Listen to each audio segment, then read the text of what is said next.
Welcome back to Kubota Comics, the place where you'll find comic book content told in a dramatic audio narration style, as well as videos exploring characters, their original stories, their power levels, and abilities. You'll also see re-uploads of iconic and popular videos, edited and color-enhanced, using AI technology to make them as 4K quality. Don't forget to support the channel with a like and subscribe to continue these stories and create even more content for you. Absolute Batman. A new Batman with new and more dangerous challenges. Batman without the endless resources he always had in all his stories. But this Batman is stronger, craftier, more violent and fiercer than any Batman we have ever seen before. Insolute Batman. Issue #2 in the past. At Gotham Zoo, Bruce knocks on the door of the Batcage with tear-filled eyes, unaware that his father is leaning on the door from the outside. He calls for his father, but there is no answer. Behind him, the noise disturbs the nocturnal creatures, and one of them crawls toward him, whispering in a terrifying voice.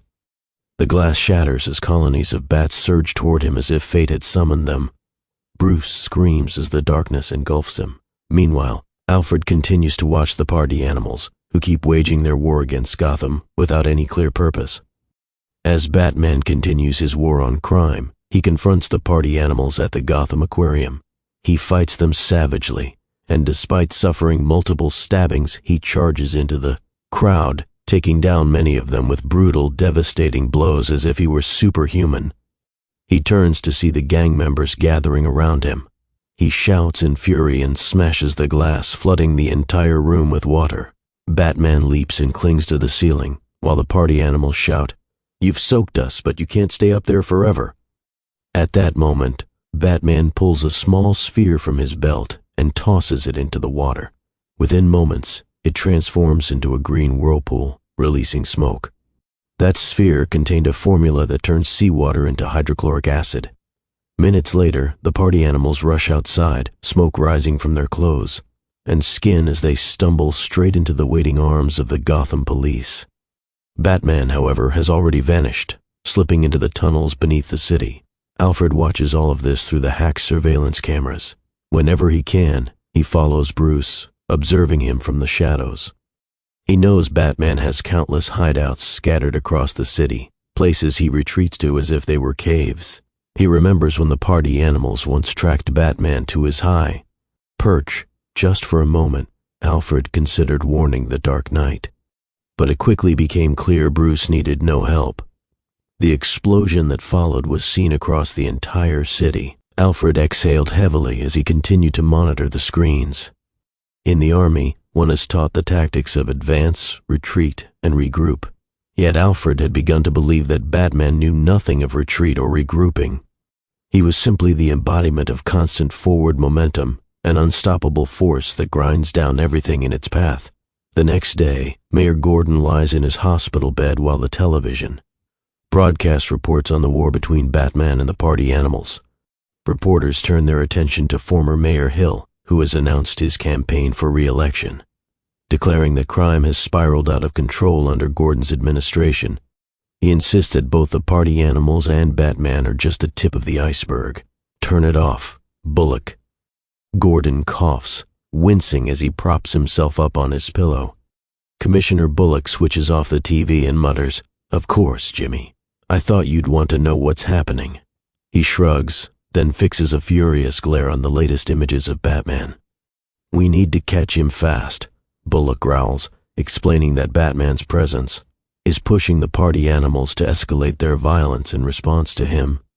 "Do you remember when he saved your life?" Barbara Gordon asks from her seat at the foot of Jim's bed. But Bullock whirls on her angrily. "Barb, for all we know, he could be in on it with them. A secret partner, trying to make us look bad," Bullock thinks bitterly to himself.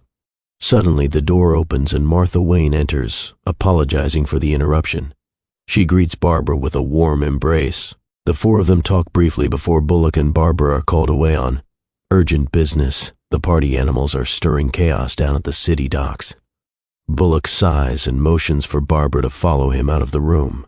Gordon exhales again, watching his daughter leave, then turns to Martha.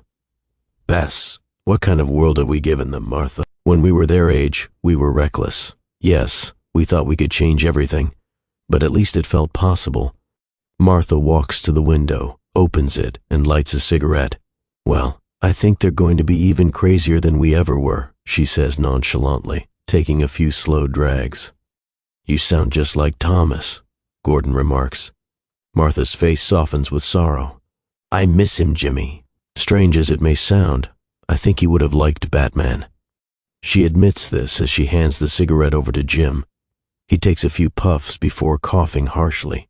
You know, he says with a weary sigh, I still think about it every single day. When we found him, Gordon remembers the moment he first stumbled upon Bruce in the Batcage, covered by the creatures as they swarmed around him. At first, Gordon couldn't even see Bruce beneath the massive wings until the boys screamed. Only then did the bats scatter. Martha in turn recalls Bruce as a small child, how he became withdrawn after his father's death. He didn't want to speak to her, didn't want to see his friends. Once, he had even screamed at her, demanding that she leave him alone. She never knew he had thrown away the 2 medals. Bruce Wayne, meanwhile, accepts Will and John's invitation to join his old friends for a game of poker. His sudden appearance takes them by surprise, earning a volley of friendly remarks from across the room. Bruce removes his jacket and sits down. Well, well, an honor to have you with us. Oswald crows. But Bruce only smiles calmly. Hey, I've just been busy. Edward pleads, Bruce, sit down already so I can get back to counting the cards. Harvey begins dealing, his politician's grin plastered across his face. We're playing for the big prize, $700 and climbing. Bruce's eyes drift to the empty chair where Selina usually sat. Anyone heard from her lately? Edward asks. Willen shrugs. I got a postcard about 2 months ago. From Cairo, the old friends sit together, playing cards for a while, swapping old stories and discussing current events. At last, Bruce raises the stakes and places a party animal mask on the table. His friends stare in shock. Where did you get that thing, man? Oswald asks, leaning forward to inspect the mask. Found it. I've been working with the restoration crew at City Hall, Bruce replies casually. Edward leans over, studying the design closely. I see 4 microchips woven into the outer fabric, he explains, telling them that the chips could function as tracking devices, showing where the party animals plan to strike next. Then he examines the circuitry more carefully, and his eyes widen. But these other chips, these are top grade, Edward mutters in a hushed voice. He looks around at his friends as he lifts the mask. I'm going to borrow this. Bruce turns his gaze toward Oswald as the conversation shifts to what the party animals might actually want in Gotham. The group keeps playing cards, while Oswald remarks, from what I can tell, these men don't seem to want anything specific. All they want is to destroy the city. Oswald eventually folds, giving up the hand. Harvey, however, insists that the whole thing is political, that what Roman and the party animals truly seek is power and money. He doesn't know much about them, but he's heard that former Mayor Hill received a massive amount of funding for his re-election campaign. A man I know who works with him says Hill relies on a particular fund, Harvey explains. They call it a golden chest. The game wanes to its end. Later, Batman slips through the window of Hill's campaign office. Despite his massive frame, he moves with flawless grace through the shadows. He picks the lock on Hill's office door and bypasses the computer's security system, digging through its files. Come on, where are you? He mutters into the darkness as he searches. But instead of what he expects, he finds a folder labeled An Arkham. Suddenly, the wall screens flicker to life, and the masked face of Roman appears. At last, Batman, we meet. Unfortunately, we don't have much time to talk, the villain says with a grin. Batman stares at the image, while Black Mask's smile lingers. I really do admire you. You're my kind of party, my kind of entertainment. So I'll make you an offer. Anything you want, anything, will be yours. But there's a problem. We've already alerted the police, and my people have surrounded the building. Still, I'll wait for your call. All you have to do is stay alive. Roman taunts before the screens go dark. Batman turns just as the party animals fire a rocket into the office. Fire and smoke erupt as the explosion tears the room apart. But when the haze clears, Batman is still standing, ready. He moves quickly, forcing open the elevator doors and leaping into the shaft.